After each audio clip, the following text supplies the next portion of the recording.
आए, हृदय में भक्ति थी, ध्यान से सुनना। संत जी को जाके कहा कि गुरुजी मैं कैसे गोपाल जी की भक्ति करूं। महात्मा ने कहा मान लो कि आज से गोपाल जी आपके और आप हैं गोपाल जी के। आज से भगवान ही आपके सब कुछ है। कोई पूछे कहाँ रहते हो तो कह देना जहाँ गोपाल जी रहते हैं। कोई पूछे कौन है तुम्हारा तो कह देना गोपाल जी हैं हमारे। बस भगवान को अपना मानना। अब धीरे धीरे वो बड़े होने लगे, भक्ति भी बड़ी दृढ़ होने लगी। 2 बेटे थे, 1 बिटिया थी। जीवन भर भक्ति करते रहे पर धन की व्यवस्था नहीं हो पाई ज्यादा। अब बेटी बड़ी हो गई, बेटी का विवाह करना था। बच्चों ने कहा बाबूजी इस गांव के जो सेठ जी हैं ना, सेठ जी से कुछ उधारी ले लीजिए, बहन का विवाह कर दीजिए, जब हम कमाएंगे तो सेठ जी को लौटा देंगे। अब उधार ले लिया सेठ जी से, बेटी का विवाह किया। कुछ दिन बाद दोनों पुत्र और पिता ने धीरे धीरे धन एकत्रित करके सेठ जी को चुका दिया। लेकिन जो सेठ जी थे उनके मन में लोभ आ गया। सेठ जी को लगा ये मल्ला पढ़ा लिखा तो है नहीं, एक काम करते इसे ठग लेते हैं। तो एक कागज पर इधर उधर की कुछ बातें लिख करके झूठा सिग्नेचर करके दे दिया, और जो जमा राशि की गई है, जो धन जमा किया गया है, उसका जो पन्ना था, उसका जो लिखित था वो अपने पास रख लिया। उधर मल्ला घर पहुँचे, वो केवट भैया घर पहुँचे, और इधर इन्होंने जा करके FIR कर दिया कचहरी में कि उन्होंने हमारा पैसा लौटाया नहीं। अब ये कोर्ट पहुँचे केवट भैया, उधर से सेठ भी आए। जज ने कहा क्यों भाई आपने इनका पैसा लिया था? कहा साहब लिया था। तो दिया क्यों नहीं? बोले हम तो दे के आए थे पर ये झूठ बोल रहे हैं। सेठ ने कहा मैं दिया ही नहीं, दिया हो तो पन्ना दिखाएं। जैसे ही पन्ना दिखाया तो पन्ने पर कुछ और लिखा था। अब वो तो स्तब्ध बेचारा, बोले क्या। जज ने पूछा कि जिस समय तुम पैसा दे रहे थे तुम्हारे और इनके बीच में कोई गवाह था, कोई देखने वाला था? इनके मुख से एकाएक निकला गोपाल जी थे। कहाँ रहते हैं? बोले वो जहाँ मैं रहता हूँ वहीं रहते हैं, गोपाल जी ने देखा था। जज साहब ने लिख दिया कि गोपाल जी के नाम से एक सम्मन जारी करिए और अगले डेट पे गोपाल जी को बुलाइए, वो गवाही कर देंगे। अगर गोपाल जी ने गवाही कर दिया तो हम मान लेंगे कि आपने पैसा दिया है, और अगर गोपाल जी ने ना कर दिया तो फिर आपको जेल जाना पड़ेगा। बोले ठीक है। केवट भैया घर चले गए, सम्मन जारी कर दिया गया। एक सरकारी आदमी वो सम्मन लेकर के, वो पन्ना लेकर के गांव पहुंचा। गांव भर घूम घूम के वो पूछ रहे गोपाल जी का घर कहाँ है, गोपाल जी का घर कहाँ है, पर कोई बताता नहीं है। लोग कहते कौन गोपाल जी? बोले अरे वही गोपाल जी जो केवट के साथ में गए थे धन लौटाने। कोई बता नहीं रहा। एक व्यक्ति ने कहा भैया गोपाल जी तो कोई नहीं है, पर हाँ गोपाल नाम के ठाकुर जी यहाँ हैं, मंदिर है और वहाँ के ठाकुर का नाम है गोपाल जी। कहाँ है? बोले वो गांव के बाहर है।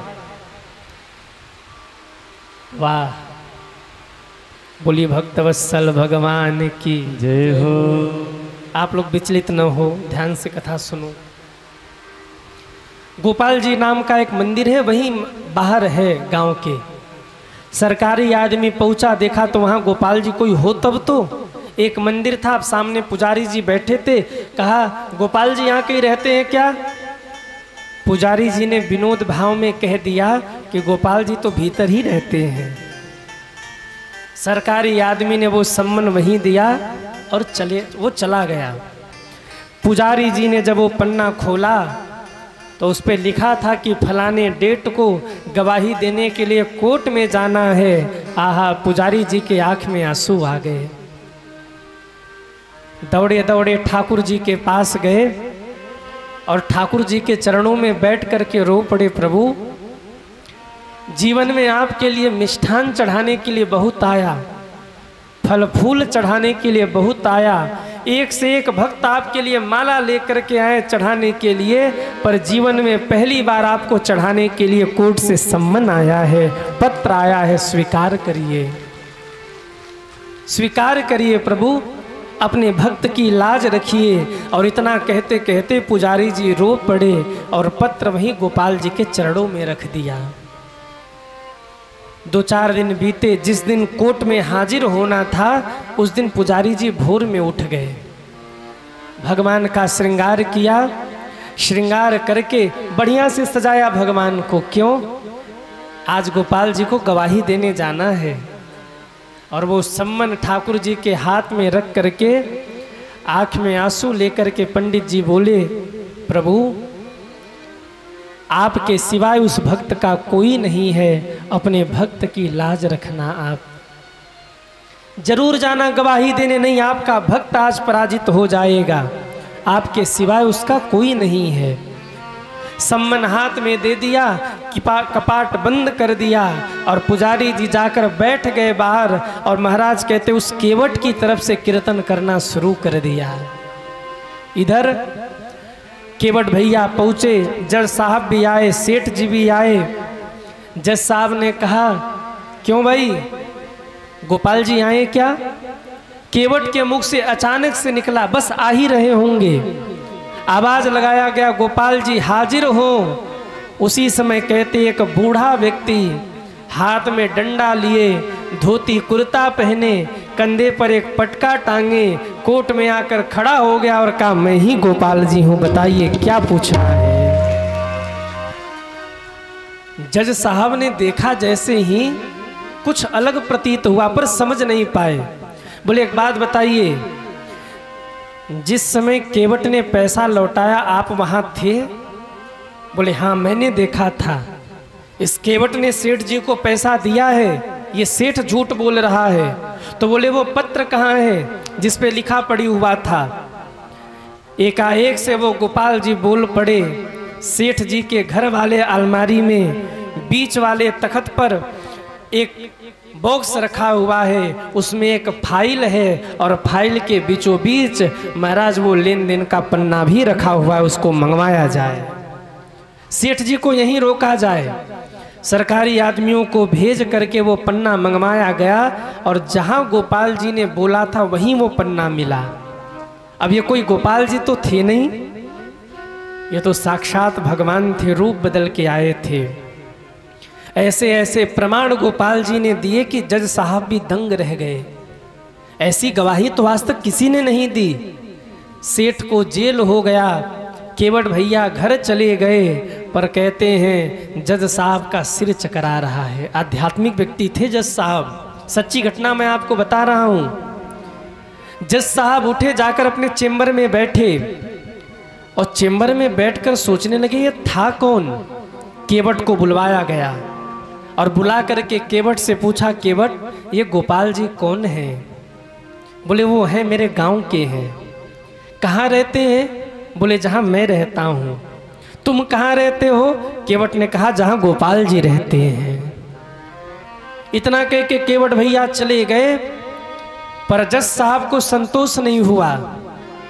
जज साहब ने उस व्यक्ति को बुलाया जिसके हाथ से सम्मन भिजवाया था, पत्र भिजवाया था। बुला करके पूछा, एक बात बताओ, तुमने वो सम्मन ले जा करके, पत्र ले जा करके किसे दिया था?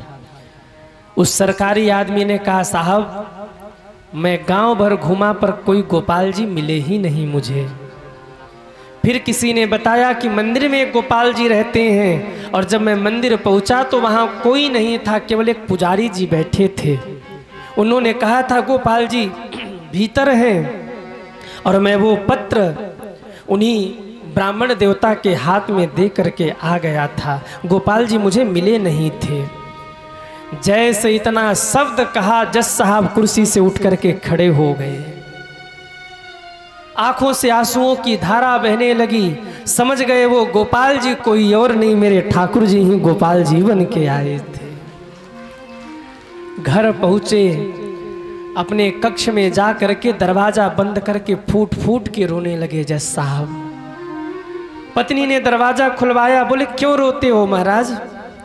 बोले देवी आज कोर्ट में ठाकुर जी आए थे और मेरे सामने खड़े होकर गवाही देकर चले गए। पत्नी ने कहा ये तो अच्छी बात है ना, आपको भगवान का दर्शन हो गया, इससे और अच्छी बात क्या हो सकती है। जज साहब रो पड़े और रो करके कहा देवी दर्शन तो हुए पर एक कचट मन में रह गई। क्या? जज साहब रो के कहते हैं सुख सारद नारद शेष महेश दिनेश के ध्यान न आते रहे, सोई मेरी अदालत में सन्मुख मल्लाह के गवाह कहाते रहे। बड़े बड़े लोग जिनको नहीं समझ पाए आज वो मेरे सामने गवाह बन के आए थे। तो बोले रो क्यों रहे हैं आप? जज साहब बोले सुख धोखे हूं दरसा दियो जो दियो, दुखने के उनाई जो जाते रहे। आए और चले गए, मुझे इसका दुख नहीं है, तो दुख किस बात का है? जज साहब रोकर बोले मैं कुर्सी पर जज, मैं कुर्सी पर बना जज बैठा रहा, जगदीश खड़े समझाते रहे। मैं कुर्सी पर बना जज बैठा रहा, जगदीश खड़े समझाते रहे। जज साहब कहते देवी ठाकुर जी आकर के गए, मुझे इसमें कोई दुख नहीं है। दुख तो केवल इतना है कि जब मेरे ठाकुर जी आए तो मैंने उठ करके ठाकुर जी को प्रणाम नहीं किया। मेरे भगवान खड़े रहे और मैं कुर्सी पर बैठकर भगवान से प्रश्न पे प्रश्न करता रहा, मेरे समान अधम और नीची संसार में कौन होगा। मेरे ठाकुर जी बार बार मुझे समझा रहे कि अरे इस केवट ने, इस मल्लाह ने पैसा नहीं रखा है, दे दिया है, पर मैं कितना अधम था, एक बार अपने कुर्सी से उठकर भगवान को प्रणाम नहीं कर पाया। कहते उसी समय जज साहब ने अपने नौकरी को रिजाइन दे दिया और चले गए वृंदावन। और वृंदावन में जाकर के रहने लगे। कभी भी बिहारी जी के सामने नहीं जाते। जब तक दर्शन का क्रम चलता रहता ना, मंदिर के बाहर घूमते रहते। और जब कहते हैं दर्शन बंद हो जाता तो जाकर के ठाकुर जी के आंगन में लेट जाते और भक्तों की चरण धूलि को बटोर बटोर करके अपने माथे पर लगाने लगते। रोते रहते। लोग पूछते हैं कि जज साहब आप क्या कर रहे हैं, दर्शन क्यों नहीं करते, कपाट बंद होने के बाद क्यों आते हैं और क्यों लोट लगाते हैं। तो फूट फूट करके रोते और कहते मैं ठाकुर जी को चेहरा दिखाने लायक नहीं बचा। मेरे भगवान आए और खड़े रहे, मैं बैठा रहा। अरे ऐसी गद्दी का लेके क्या करना, जब मेरे भगवान खड़े रहे और मैं कुर्सी पर जज बनकर बैठा रहा। मैं कुर्सी पर बना जज बैठा रहा, जगदीश खड़े समझाते रहे। मेरे जैसा अधम और पापी कौन होगा। जीवन भर भगवान के सामने नहीं गए, भक्ति करते करते जीवन बिता दिया। ये प्रेम है सज्जनों। जब ठाकुर जी अपना प्रेम प्रदान करते हैं ना, तो व्यक्ति को फिर दुनिया अच्छी नहीं लगती। जब मन निर्मल होता है तो भगवान अपना प्रेम प्रदान करते हैं, और जब भगवान अपना प्रेम प्रदान करते हैं तो पूरी दुनिया फीकी लगती है, केवल भगवान ही भाते हैं सज्जनों। और ये बात केवल वो समझ सकता है जिसने ठाकुर जी से प्रेम किया हो। जो प्रेम गली में आए नहीं, प्रियतम का ठिकाना क्या जाने। जो प्रेम गली में आए नहीं, प्रियतम का ठिकाना क्या जाने। जो प्रेम गली में आए नहीं, प्रियतम का ठिकाना क्या जाने। जो प्रेम गली में आए नहीं, प्रियतम का ठिकाना क्या जाने। जो प्रेम गली में, जो प्रेम गली में आए नहीं, जो प्रेम गली में आए नहीं, प्रियतम का ठिकाना क्या जाने। जिसने कभी प्रेम किया ही नहीं, जिसने कभी प्रेम किया ही नहीं, वो प्रेम निभाना क्या जाने। जो प्रेम गली में। जरा उठाइए दोनों हाथों को, हरि बोल। श्री राधे।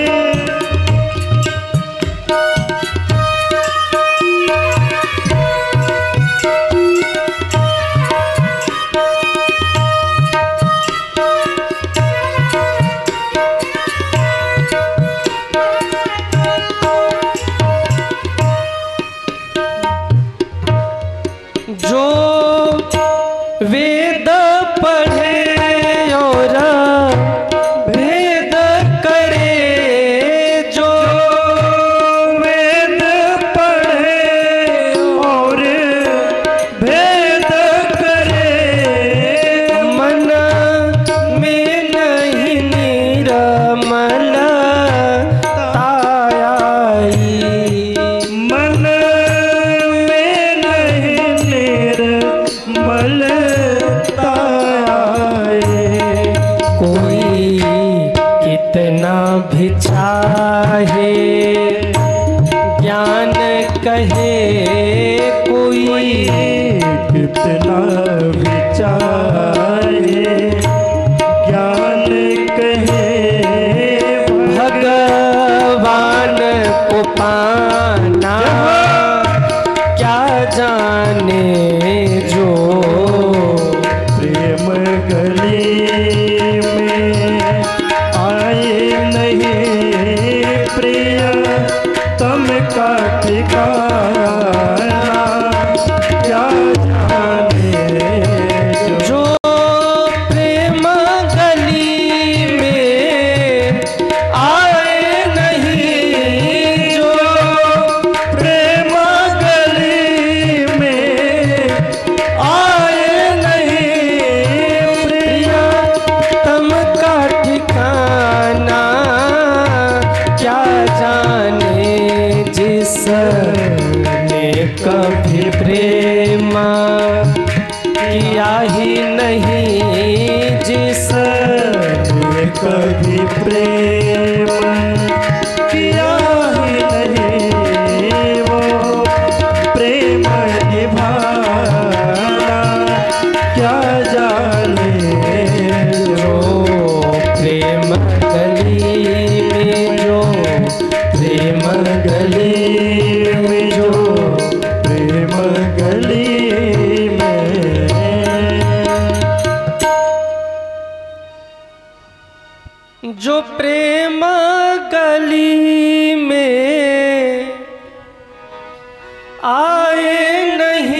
अरे गाओ ना।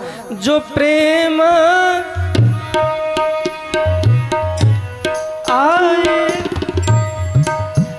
प्रिय तम का ठिकाना, क्या जाने जिसने कभी प्रेम किया ही नहीं, जिसने कभी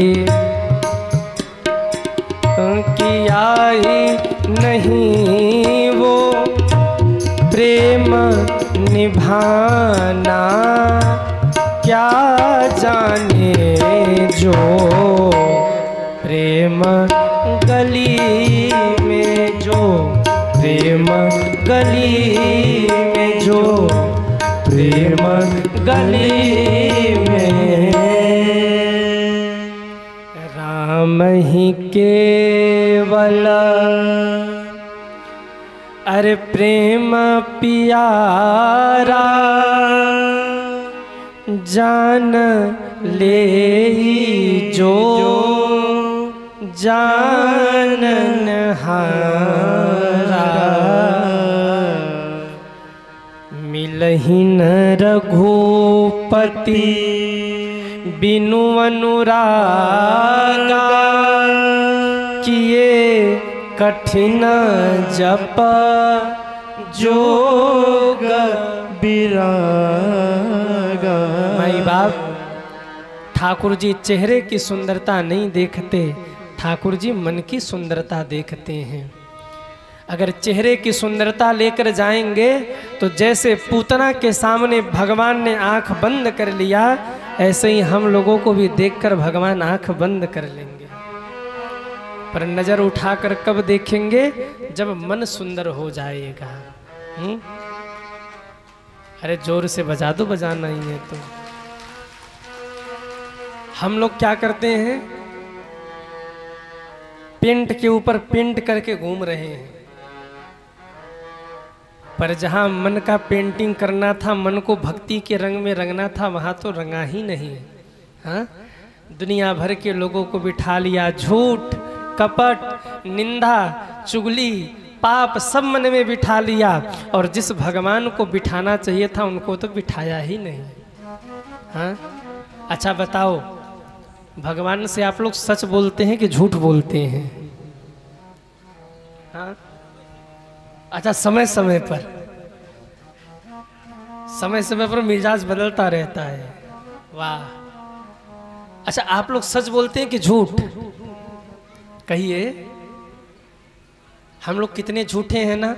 भगवान के सामने जाकर कहेंगे तन मन धन सब तेरा, भगवान खुश, वाह भगत आया है।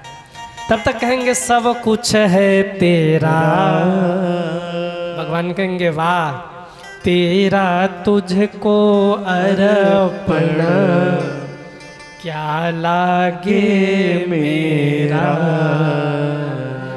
ओम जय जगदीश हरे। भगवान कहते हैं रुक तेरी पोल पट्टी खोलता हूँ। मंदिर में जाके कहा था तन मन धन सब तेरा, जैसे ही मंदिर के बाहर निकले मिल गया पड़ोसी, जम के झगड़ा हुआ और कहने लगे सुन ये भी मेरा, ये भी मेरा, ये भी मेरा। मंदिर वाले भगवान टुकुर टुकुर देख रहे हैं। 2 मिनट पहले तो कह रहा था तन मन धन सब तेरा, और मंदिर के बाहर जाके कह रहा सब मेरा। आंख बंद कर लेंगे, बोले जा मर उधरी। कईयों को भगवान बहुत दिए रहते हैं, पर जिंदगी भर हाय हाय ही करते हैं। हाय प्रभु क्या दिया आपने, हाय बेटा, हाय बेटी, हाय दुकान, हाय मकान, हाय पैसा, हाय रिश्तेदार, हाय समाज, हाय प्रतिष्ठा, हाय मान, हाय धन, हाय जमीन। भगवान और तकत मर जा जा, हाय हाय कर रहा है। हाँ, हम लोग भगवान से भी झूठ बोलते हैं, पर ध्यान रखना ठाकुर जी यहीं रहते हैं और भीतर की बात जानते हैं कि कितने पानी में हो। इसलिए सबसे झूठ बोला करिए, भगवान से मत बोला करिए। पापी हैं तो मन ही मन कह दिया करिए यहाँ हूँ पापी। हाँ, तारना हो तो तार दो, है तुम्हारी शरण में, पापी भी हैं और शरण में भी हैं। और भक्ति कर लेना, जब न तारे तो कह देना तारोगे न श्याम तो किशोरी की अदालत में। अरे वाह, कथा करोगे का? आओ बैठो यार, बैठो कथा करो, बैठो बैठो। अरे सच में बैठ गया, वाह जय हो। इनको ले जाइए नीचे। नहीं कहेंगे महाराज 2 दिन की कथा हम ही कर देते, आप जाओ बनारस। क्या नाम है?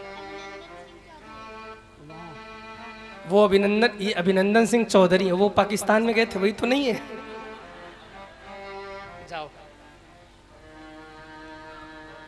हिम्मत तो वही वाला है जो पाकिस्तान में भी घुस के आ जाए बाहर फिर। जय हो। बच्चे मन के सच्चे। अच्छा, बच्चों से बड़ा बच के रहना पड़ता है, बच्चे बड़े खतरनाक होते हैं।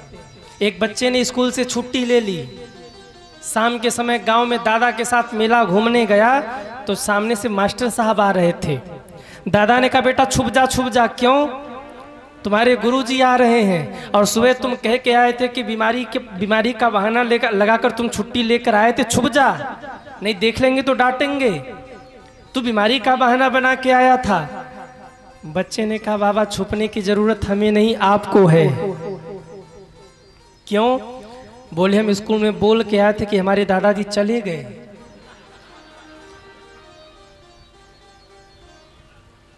हम नहीं, आप छुपो, मुसीबत आपकी है। बोलो सीताराम। अरे बोल भी दो भाई। जय श्री कृष्णा, राधे राधे। शुरू करें कथा। हाँ, कहाँ थे हम लोग? कहाँ थे? भगवान से भी झूठ बोलते हैं हम लोग, होते कुछ और है बताते। पर भगवान से कहा करो प्रभु हम हैं पापी, माना है पापी, तो तारोगे नहीं, आपकी शरण में है, भक्ति कर रहे हैं, पाप तो किया ही है पर है तो आपकी शरण में ना, तारोगे न श्याम तो। ये कौन आ रहा है? अब बस बस हो गया, नीचे से नीचे से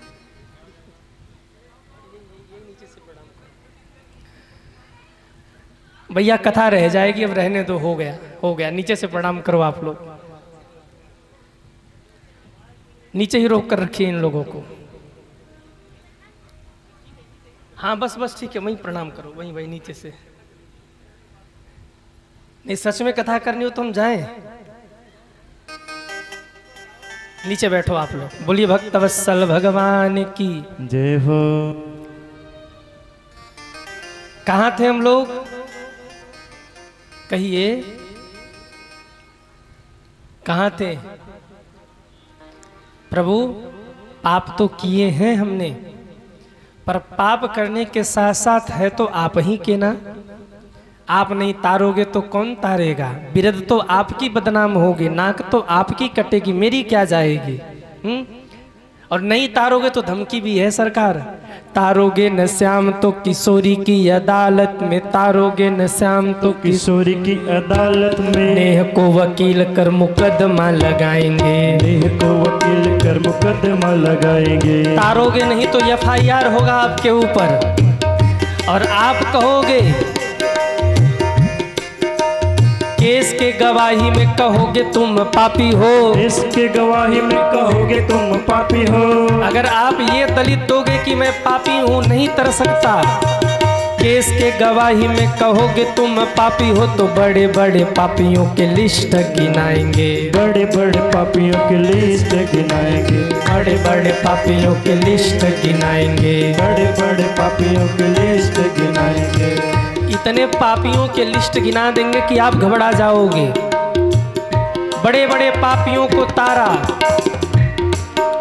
बड़े बड़े पाप करने वालों को जो आपकी शरण में आए आपने तार दिया, अजामिल हो, गड़िका हो, बड़े बड़ों को तारा, तो हमको क्यों नहीं तारोगे?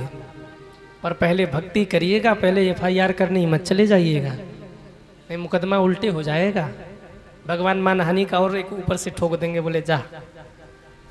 पहले भक्ति करना और फिर जब लगे कि प्रभु कब तारोगे तब कह देना, तारोगे न श्याम तो किशोरी की अदालत में। जज साहिबा कौन है? जज साहिबा कौन है? राधा रानी, हम वहाँ जाएंगे जहाँ से आपकी पकड़ ढीली हो जाए। हाँ, किशोरी की अदालत में वकील कौन रहेगा? नेहा, हमारा प्रेम वकील बनेगा और किशोरी जी जज बनेंगी और उन्हीं के महाराज कोर्ट में फिर फैसला होगा। हम कहेंगे राधा रानी से कि तार नहीं रहे हैं, और फिर राधा रानी कहेंगी तब तो आप सुनोगे, इसलिए पहले ही तार दो सरकार, कोर्ट कचहरी तक जाना ही न पड़े। हाँ? बोलिए भक्त वत्सल भगवान की जय हो। लेकिन वो कब होगा? कहा निर्मल मन जना सो मोहि पावा। जब निर्मल मन होगा तब भगवान मिलेंगे। मोहि कपट छल छिद्र न भगवान ने आंख बंद किया, पूतना को मिला मौका, लेकर भागी। पहले भगवान ने जहर पिया, फिर भगवान ने दुग्ध पिया, दुग्ध पान किया, फिर भगवान ने उसके प्राणों को खींचना प्रारंभ किया। चिल्लाई लाला छोड़ दे, लाला छोड़ दे। इतने में भगवान ने प्राण खींचे, धम्म से गिर के पूतना मर गई। बोलिए पूतना मर्दन भगवान की जय हो। मर गई क्या पूतना? अरे हाँ या ना, जाने दो, अच्छा हुआ मर गई। भगवान को मारने आई थी, मर गई, अच्छा हुआ। पर जब मरी तो 6 कोस तक के पेड़ पौधे जीव जंतु पूतना के नीचे दब के मर गए। पूतना का शरीर इतना बड़ा था। नंद बाबा कर देकर लौटे, लाला पूतना के ऊपर खेल रहे थे, सारे ब्रजवासी दौड़े। यशोदा मैया ने लाला को उतारा और जब लाला सुरक्षित हो गए तब पीछे मुड़कर देखा तो कहती, हे भगवान, इतनी बड़ी पूतना। लो, उसी पूतना के ऊपर से भगवान को उतार करके लाई है यशोदा माँ। लेकिन तब पूतना नहीं दिखी, और जब लाला सुरक्षित हो गए तब कहती, हे भगवान, इतनी बड़ी पूतना। ये माँ का हृदय है। जब बेटा बेटी पर संकट होना तो माँ बाप को बड़े से बड़ा संकट भी राई के समान दिखाई देता है और वो उससे जूझ जाया करते हैं। ये माँ बाप का हृदय है। इसीलिए माँ माँ होती है सज्जनों। इस संसार में पुत्र कुपुत्र भले हो जाए पर माता कभी कुमाता नहीं होती। बेटा लाख गाली दे ले, बेटा लाख उल्टा सीधा बोल ले माँ को, बेटा लाख झगड़ ले, लेकिन जब रात के 11-12 बजे ना तो माँ को लगता है मेरे बेटे ने भोजन नहीं किया है। रात को चूल्हा जला के रोटी बनाएगी, सब्जी रोटी ले जा कर के सिरहाने रखेगी, ठोक करके जगा के उठ जा खा ले। लड़ाई झगड़े होते रहते हैं, भूखा नहीं सोते हैं। ये हृदय होता है माँ का। इसीलिए माँ माँ है सज्जनों।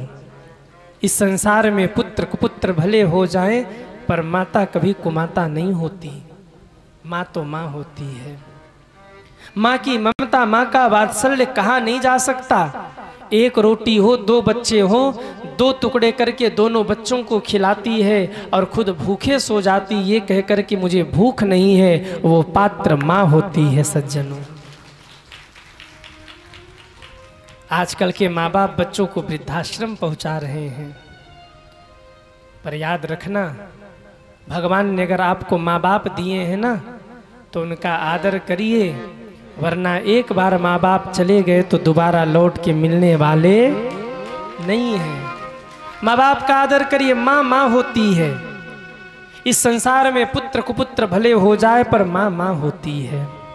बच्चे को भूख लगी हो ना, कोई कहेगा नजर लगी है, कोई कहेगा ठंड लगी है, पर माँ देख के बता देगी भूखा है, भूख लगी है। ये माँ का हृदय होता है। चोट बेटे को लगे तो दर्द माँ को होती है। बेटा विदेश हो, परदेश हो, और जब माँ फोन करे ना तो ये नहीं पूछती कितना कमा रहा है, ये नहीं पूछती क्या कर रहा है। सबसे पहला प्रश्न होता है भोजन किया कि नहीं। क्यों? माँ को लगता है अगर बेटे ने भोजन कर लिया ना तो इसका मतलब सब ठीक है, बच्चे का पेट भरा हो, इसके सिवाय माँ को कुछ और नहीं चाहिए। माँ के हृदय से सदैव दुआ निकलती है। कितना माँ करती है बच्चे के लिए। जब छोटा हो ना, रात भर माँ जगती रहती है। सब सोते हैं, केवल माँ थपकी दे करके सुलाती रहती है। और महाराज जब वहीं बेटे बड़े हों, वहीं बच्चे बड़े हों, तो माँ बाप को कहते हैं तुमने हमारे लिए किया ही क्या है। जो कर सकती थी उसने वो तो किया ना, जितना कर सकती थी। इसलिए माँ बाप का सम्मान करिए। आजकल के बच्चे माँ बाप का अपमान करते हैं, उन्हें वृद्धाश्रमों में भेज देते हैं। याद रखिए, हमारे सनातन धर्म में कहा गया मातृदेवो भव पितृदेवो भव। मैं आपसे पूछना चाहता हूं, यदि माता पिता देवता हैं तो माता पिता का स्थान कहाँ होना चाहिए? वृद्धाश्रम में? कहिए। अगर माँ बाप देवता हैं तो माँ बाप का स्थान पूजन कक्ष में होना चाहिए। उनको घर में बिठाकर उनकी पूजा करिए, उनकी सेवा करिए। वो देवता हैं, उनका आशीर्वाद लीजिए। आजकल के बच्चे जब तक माँ बाप करने योग्य रहते हैं उनको घर में रखते हैं, और जब माँ बाप करने योग्य नहीं रहते ना तो उन्हें वृद्धाश्रम भेज देते हैं। याद रखना, जिस दिन माँ बाप नहीं रहेंगे उस दिन आपको उनकी कमी खलेगी। आप रोगे पर माँ बाप को वापस नहीं ले आ पाओगे। जाकर उनसे पूछना जिनके सिर पर माता पिता की छत्र छाया नहीं है, कितना रोते हैं, कितने बिलखते हैं वो माँ बाप के लिए। इसलिए माँ बाप का आदर करिए। माँ माँ होती है सज्जनों।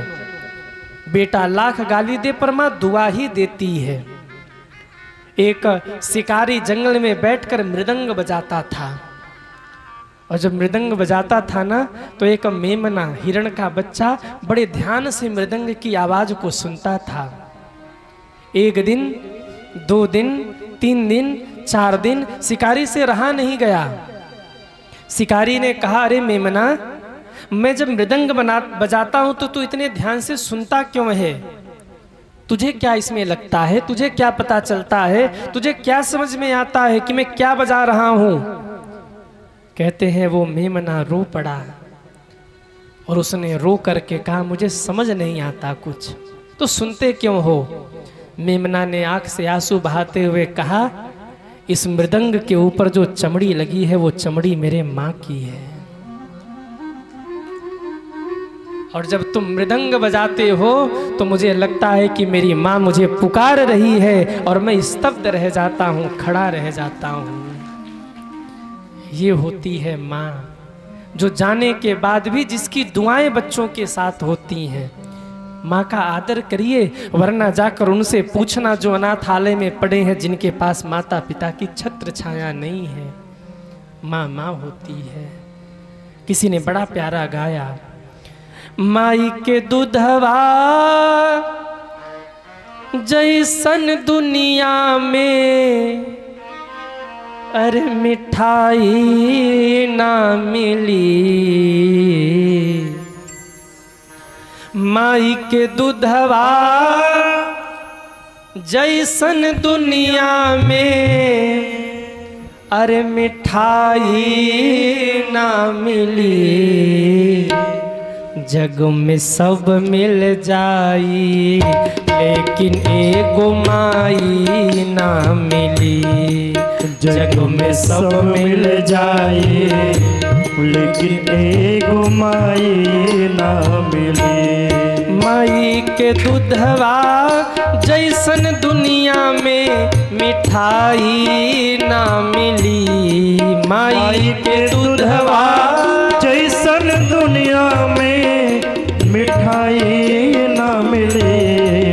जग में सब मिल जाई लेकिन एगो माई ना मिली।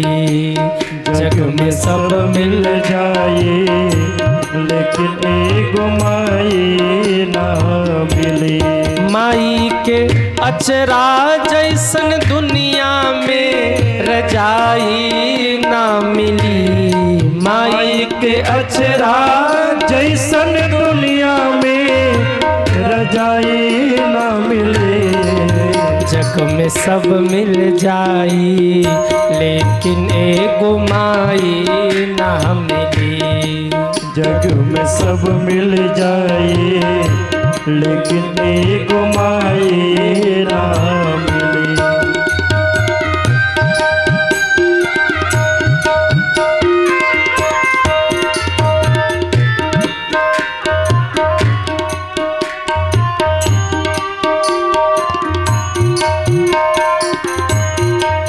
जग में सब मिल जाए लेकिन एगो माई ना मिली। जग में सब मिल जाए लेकिन एगो माई ना मिली। लेकिन एगो माई ना मिली।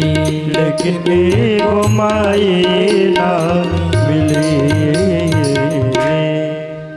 माई के दूधवा जैसन दुनिया में अरे मिठाई ना मिली। जग में सब मिल जाए लेकिन एगो माई ना मिली। जग में सब मिल जाए लेकिन एगो माई ना। मेरे भाई बहन माँ बाप का सम्मान करिए। अगर किस्मत तेरी अच्छी है तो लक्ष्मी तेरी दासी है। कर ले माँ बाप के चरणों की सेवा क्योंकि उनके ही चरणों में मथुरा और काशी है। मथुरा और काशी है। ये तीनों बच्चे सुबल चौधरी जी, कामदेव चौधरी जी एवं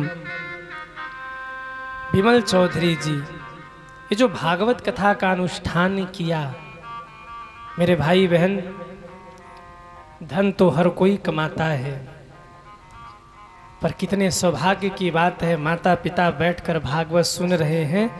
एकादशी उद्यापन के पावन अवसर पर कथा ये बच्चे करवा रहे हैं और माता पिता के साथ आज पूरा क्षेत्र इस कथा को सुन करके धन्य धन्य हो रहा है।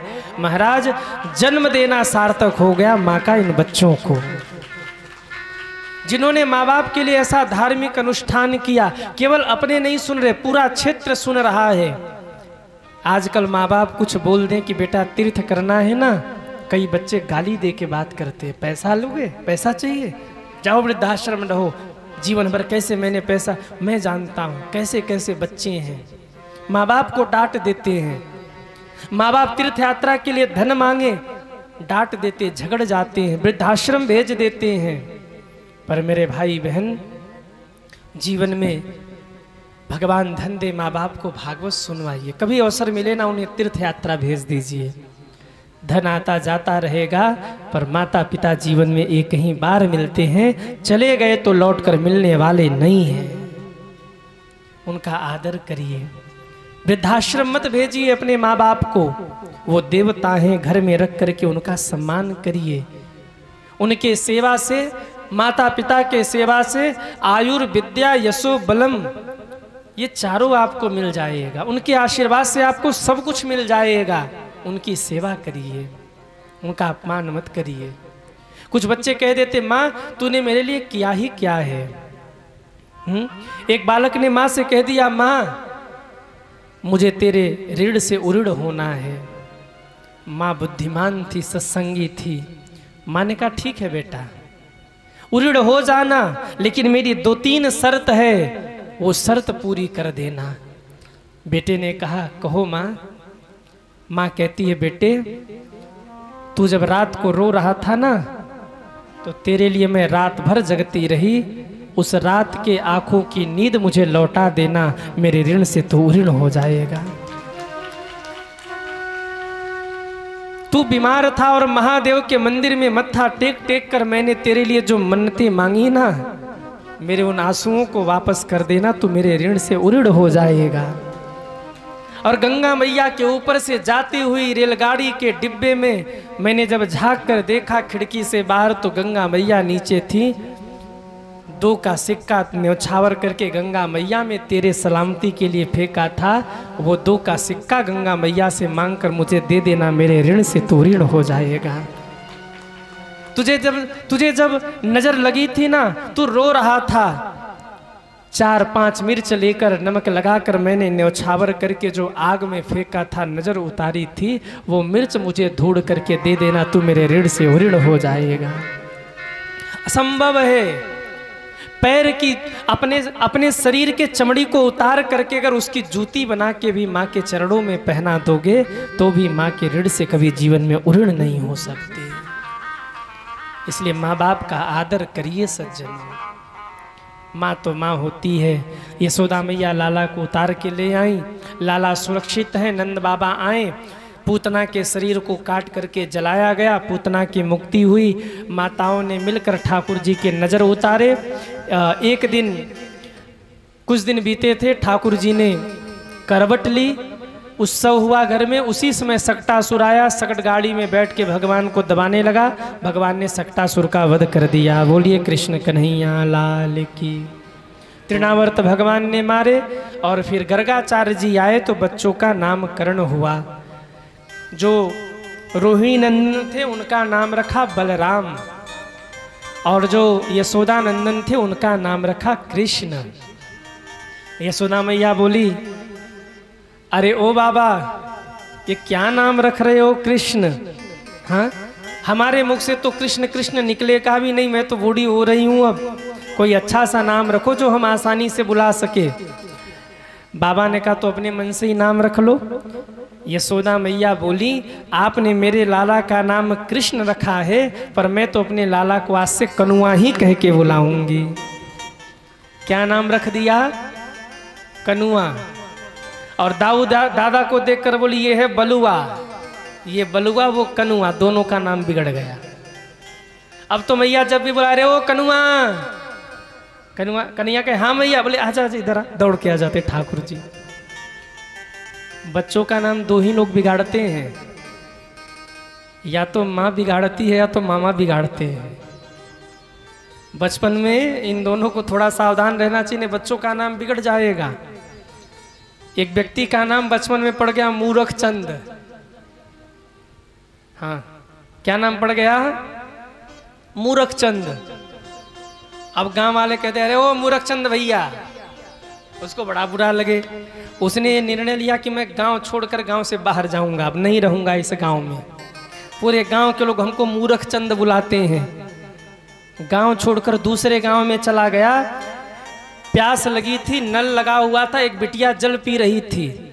उसने देखा कोई अजनबी व्यक्ति है, उसको भी प्यास लगी है, तो जल पीकर हट गई, नल चलता हुआ छोड़ दिया।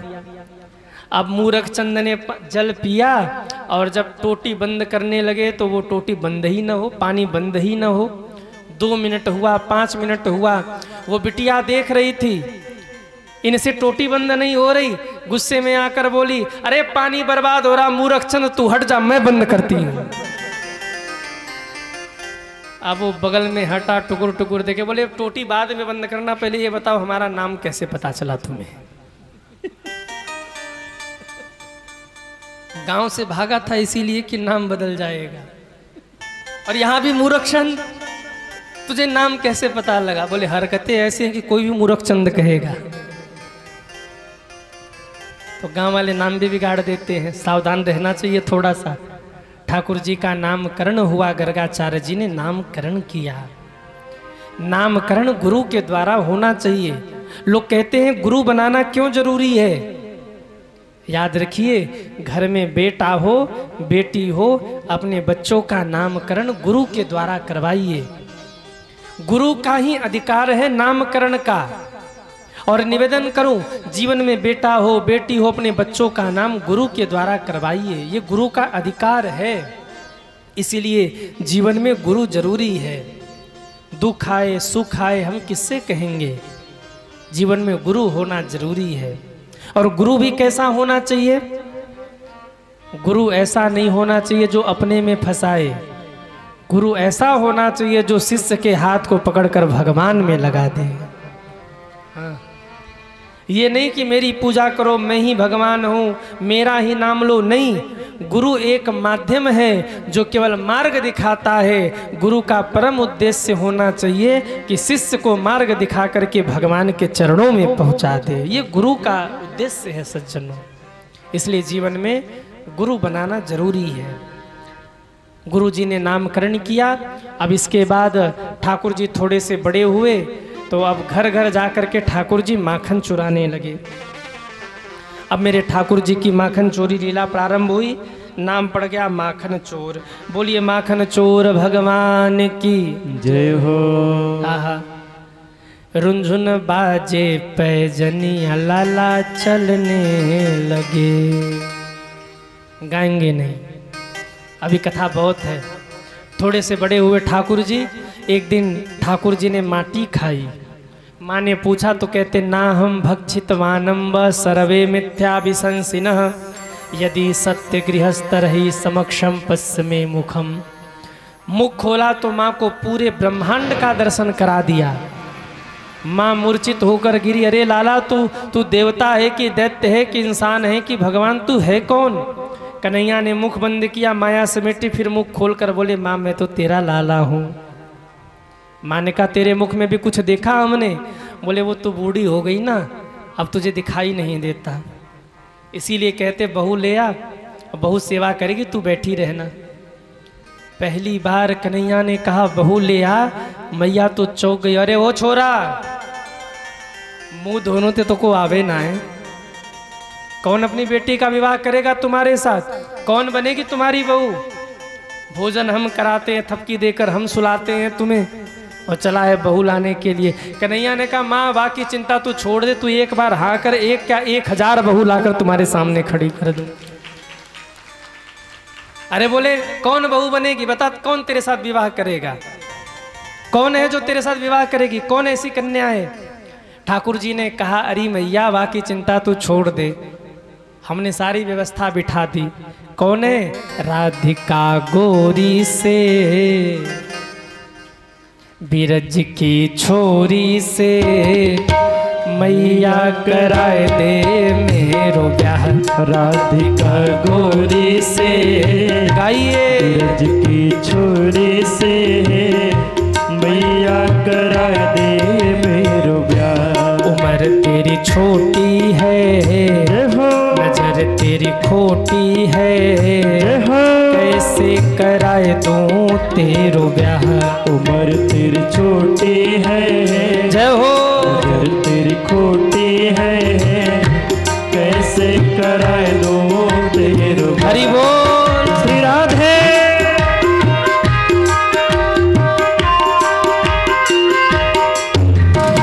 कन्हैया ने धमकी दे दिया मैया जो नहीं ब्याह कराए तेरी गैया ना है चराऊं। जो नहीं ब्याह कराए तेरी गैया ना ही चराऊं।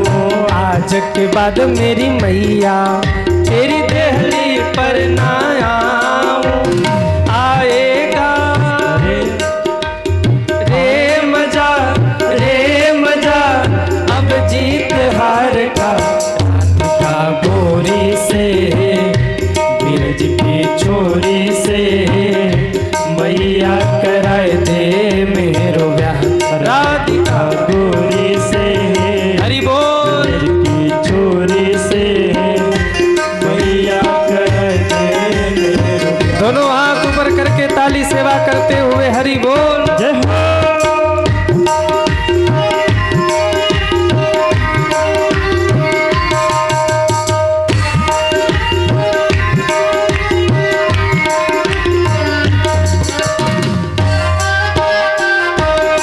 श्री राधे।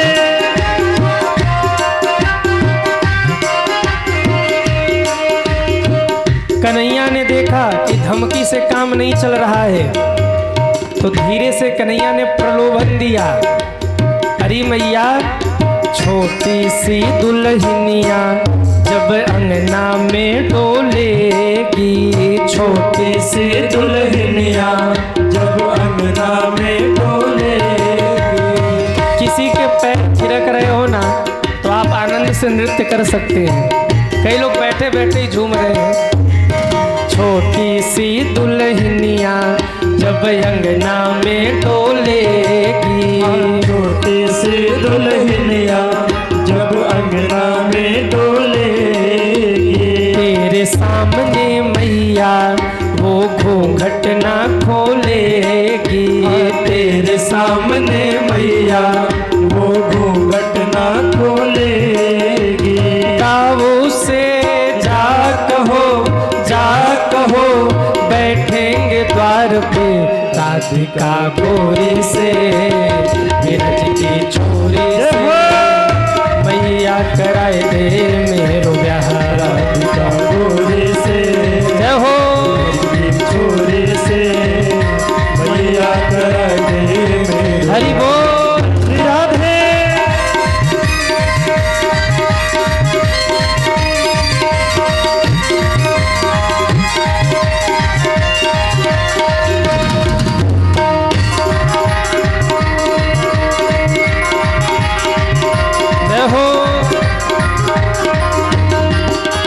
सुन बातें कान्हा की मैया बैठी मुस्काए।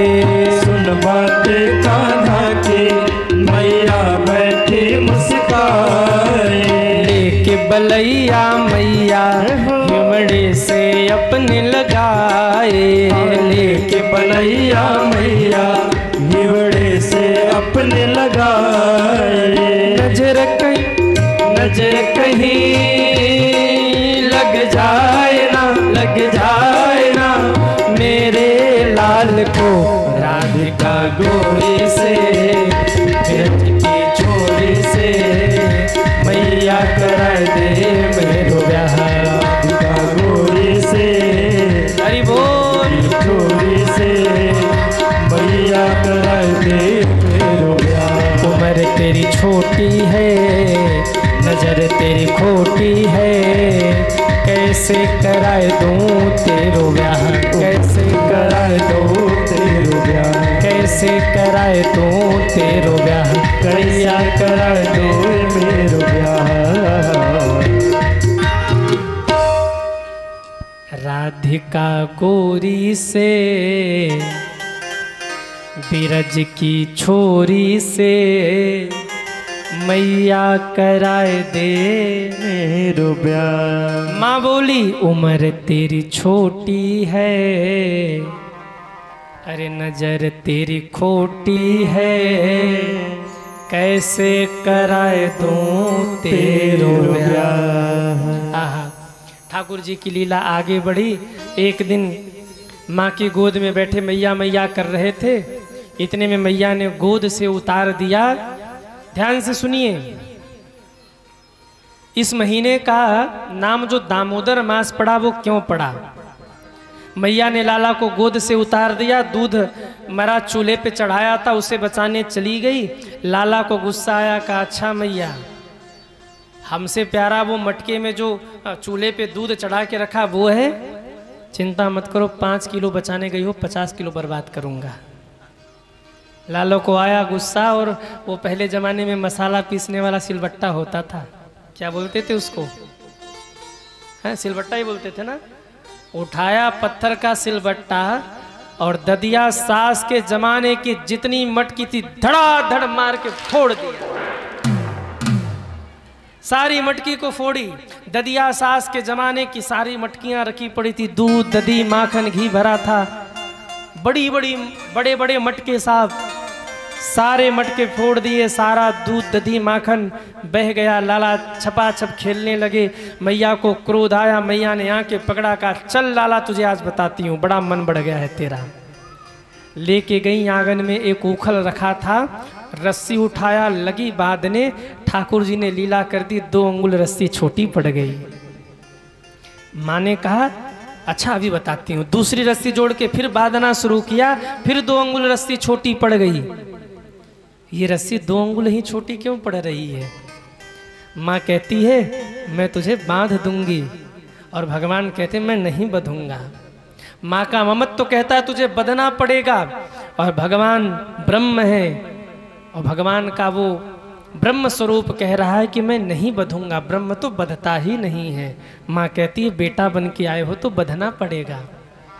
बड़ी बड़ी रस्सियां जोड़ दी पर ठाकुर जी बधे नहीं, अपने उदर में ही मानो रस्सियों को समाहित कर लिया हो। मैंने एक दिन और कहा था, दाम कहते पेट रस्सी को और उदर कहते हैं पेट को। जिस लीला में भगवान ने जिस महीने में लीला की कि रस्सियों को अपने पेट में ही सिकोड़ लिया हो, समेट लिया हो, उसी महीने का नाम दामोदर मास पड़ा सज्जनों। भगवान का एक नया नाम पड़ा दामोदर। बोलिए दामोदर भगवान की। अंत में यशोदा माँ थक गई, रस्सी फेंक कर बैठ गई। बोले तू बध या न बध, मैं तो यहीं बैठी हूँ, अब चल। भगवान तुरंत रस्सी उठा के स्वयं से बध गए। मैया देख ऐसे नहीं ऐसे बधते हैं, बांध लेते भक्त तुझको प्रेम की जंजीर में। मैया इतनी बोली, कहती बध गया तो वैसे तू खड़ा रहे, तुझे छोड़ने वाली नहीं हूं मैं। कन्हैया चिल्ला रही मैया मुझे छोड़ दे। यस्या उल्लूख लो बद्धो मुक्ति दो मुक्ति मिच्छति। जगत को मुक्त करने वाले भगवान मैया से कह रहे मैया मुझे मुक्त कर दे। मैया कहती नहीं करूंगी। मैया चली गई घर के काम करने। ठाकुर जी उखल को खींचते खींचते खींचते खींचते एक किनारे ले गए। दो यमलार्जुन के वृक्ष खड़े थे, भगवान बीच से निकल गए, उखल फंस गया। एक झटका मारा, दोनों वृक्ष धम धम धरती पर गिर पड़े। भैया पेड़ थोड़ा धीरे से तोड़ो, वृक्ष थोड़ा धीरे से गिराओ, ये डर जाते हैं छोटा पिछड़ी के लोग।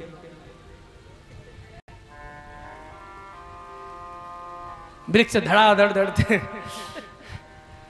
सही कह रहा हूं ना, आप लोग डर जाते हो थोड़े से।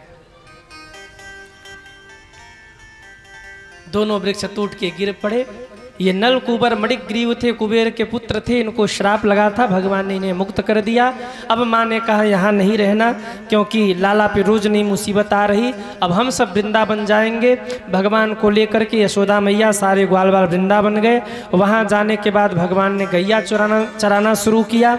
और महाराज गैयों को चराने जब ले जाने लगे, बछड़ों को लेकर जब चराने ले जाने लगे, तो भगवान ने बकासुर मारे, अघासुर मारे, ब्रह्मा जी के संदेह को मिटाया।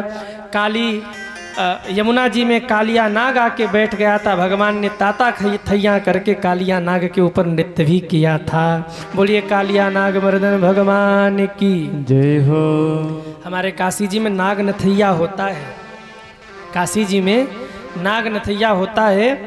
महाराज सैकड़ों लोग बड़े बड़े डमरू को लेकर खड़े रहते हैं। तालाब के बीच में ठाकुर जी एक वृक्ष पर चढ़ते हैं, साक्षात स्वरूप दिखाया जाता है। कूदते हैं भगवान और नाग के ऊपर बना होता है नाग जैसा स्वरूप, उसी के ऊपर खड़े होते हैं और जोर से जय जयकार होता है। बड़ा अद्भुत दृश्य लगता है। काशी जी में नाग नथैया कहते हैं जिसे, अभी था। तो इस प्रकार से भगवान ने कालिया नाग के अभिमान को मिटाया। इसके बाद भगवान ने गोपियों का चीर चुराया, उनके अज्ञान को मिटाया। सारे ग्वाल बाल इंद्र की पूजा करते थे ब्रजवासी, तो उनको इंद्र की पूजा से हटाकर भगवान गोवर्धन की पूजा में लगाया। सारे ग्वाल बाल गोवर्धन पूजा करने के लिए चले हैं। अब आइए, गोवर्धन भगवान विराजमान है, मुख्य यजमान पूजन करेंगे। हम सभी गोवर्धन भगवान के पूजन का दर्शन करेंगे। यहीं बैठे बैठे मान लीजिए कि हम सभी लोग वृंदावन पहुंच गए और महाराज गोवर्धन भगवान की पूजा कर रहे हैं। बोलिए गोवर्धन भगवान की जय हो।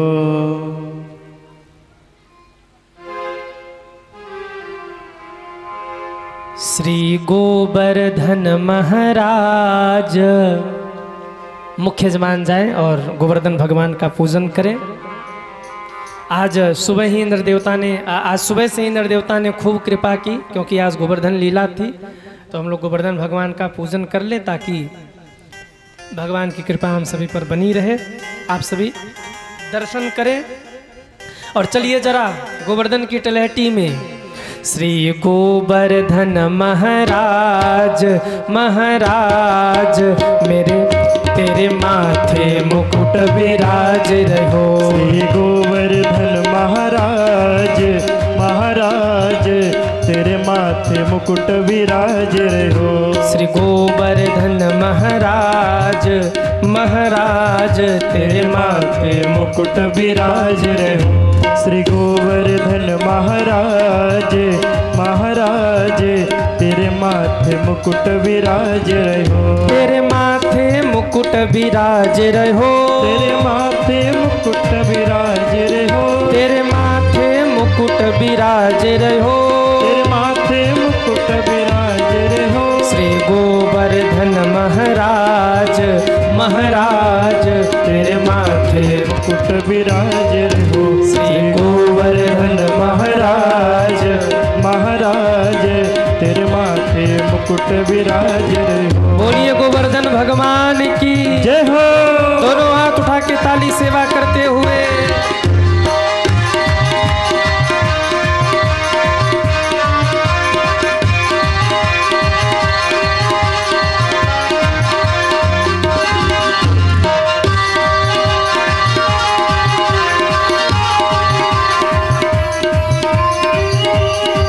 तो पे पान चढ़े तो पे फूल चढ़े, तो पे पान चढ़े तो पे फूल चढ़े। जो भी यजमान परिवार के लोग हों आप वहाँ पूजन में चले जाएं।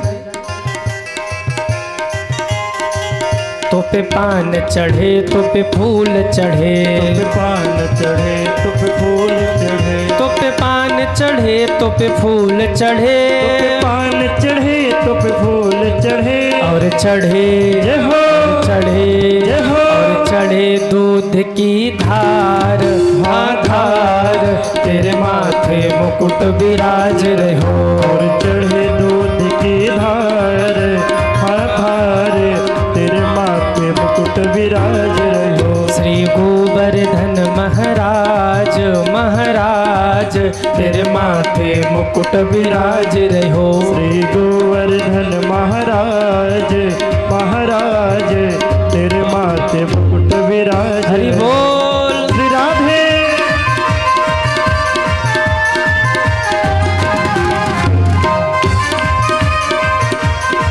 हरि बोल।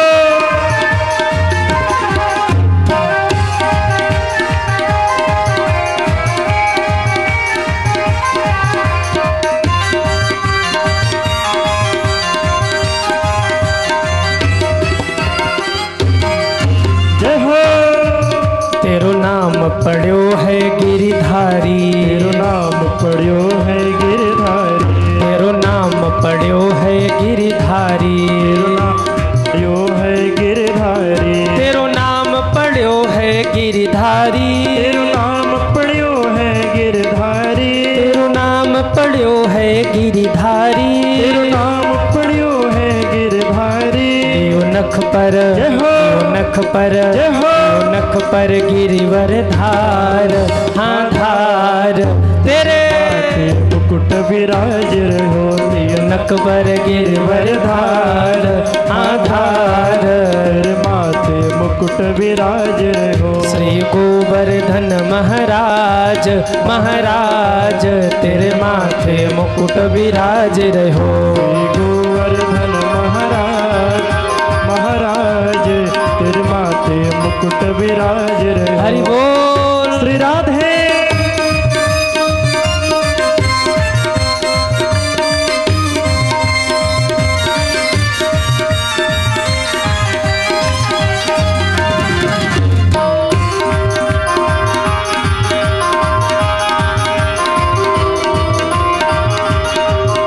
तेरी सात कोस की रे परिक्रमा, तेरे साथ कोस की रे परिक्रमा, तेरी सात कोस की रे परिक्रमा, तेरे साथ कोस की रे परिक्रमा। सब दे रहे, सब दे रहे, सब दे रहे नर और नारी तेरे माथे मुकुट विराज रहो, श्री गोवर्धन महाराज महाराज तेरे माथे मुकुट विराज रहो। देखो जिनके पैर थिरक रहे वही खड़े होकर के आनंद ले लो, बस 2 दिन और मौका बचा है।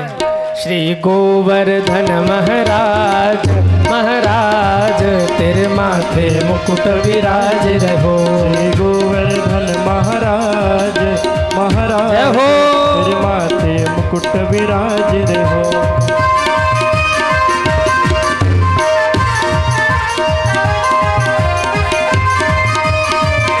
श्री राधे।